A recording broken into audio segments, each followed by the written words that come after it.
سبب خروج منتخب مصر مش الحكم بس يا جماعه، في طرف تاني. عارفين الطرف التاني مين؟ هو عمر مرموش. عمر مرموش اللي كان هداف فرانكفورت الالماني وبقى بيلعب في مانشستر سيتي وبيجيب اهداف كتير، بيعرفش يجيب اهداف فيه مع المنتخب المصري. عمر مرموش اللي جه في ماتش منتخب استراليا وانفراد معاه وضيعها، وجاي في ماتش الارجنتين اللي الكوره اللي هتنهي المباراه وهتخلصنا من القصه دي ومش هيبقى في حكام، والقصه اللي كلنا بنتكلم عليها دي، الكوره دي اللي بصها لمحمد صلاح. وبعد ما بصها لمحمد صلاح في قمه الانانيه برضه راح خدها منه قبل ما محمد صلاح، مجرد ما لمسها برجله راح واخدها منه وجري بيها، والمفروض يبصيها صح تريزيجيه. المفروض اصلا في الاول اللي انت بدل ما تاخدها من محمد صلاح تفتح يمين لمحمد صلاح، فاتح يمين وتريزيجيه فاتح الشمال. لا، تعمد اللي هو ياخد الكره من محمد صلاح ويجري ويبصيها لتريزيجيه بطريقه غريبه. يا عم حطها بين اللاعب، حطها بين رجول اللاعب، اديها صح. ده انفراد، كان تريزيجيه يخش بالجون وكان هينهي المباراه نبقوا ثلاثه، كانت المباراه تكنيكيا كانت خلصت. لا، ما في انانيه، في قمه انانيه، في استهتار، ما فيش اجهاد عنده خالص. ما فيش، هقول لك ايه، ما فيش روح خالص عند عمر مرموش.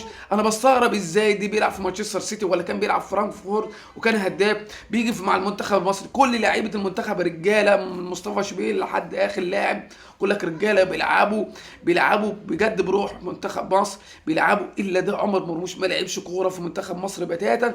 عمر مرموش اللي ما هدفش اصلا في كاس العالم مع المنتخب، وهو اصلا المفروض بيلعب راس حربه، كان في فرانكفورت وكان بيلعب في مانشستر سيتي. في منتخب مصر احيانا بيبقى راس حربه، بيبقى متقدم، المفروض بيجيب اهداف، ما جابش ولا هدف. ازاي؟ انا بستغرب. جه عند منتخب مصر وقمه الانانيه وما فيش مباصيه، انفرادات في ماتش استراليا وضيعها، في ماتش الارجنتين ومش عارف يباصي ولا عارف يجيب اهداف. انا بستغرب يا جماعه. عمر مرموش انا بقول هو دي السبب في خروجنا من كاس العالم. الحكم ظلمنا، بس انا بقول عمر مرموش من قبل ما الحكم يظلمنا، الكوره دي لو كان بصاها صح كان الموضوع خلص. بس عمر مرموش قمه استهتار، لاعب من اسوأ لاعب في منتخب مصر. انا بقول لك هو ما فيش لعيبه وحشه في منتخب مصر، انا بقول لك اللاعب الوحيد اللي اسوأ لاعب في منتخب مصر كل اللعيبه كانت رجاله الا عمر مرموش. قمه استهتار بجد من عمر مرموش. كان زماننا يا جماعه وصلنا لدور الثمانيه وقابلنا اللي فات بين سويسرا وكولومبيا. بس ما فيش، بس انا مستغرب. لازم عمر مرموش يفكر، يبص على الفيديوهات، يبص على الماتش صح، يشوف كان هو بيعرف كان بيلعب كوره ولا ما بيلعبش.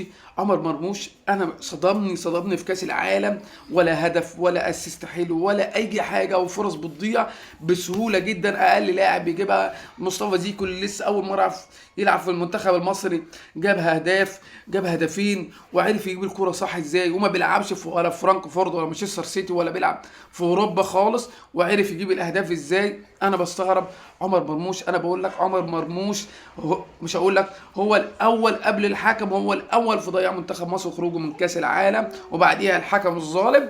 فانا بستغرب على مرموش وسد نفسي عن كل حاجه عمر مرموش، وضيع مجهود لاعبين منتخب مصر كلها.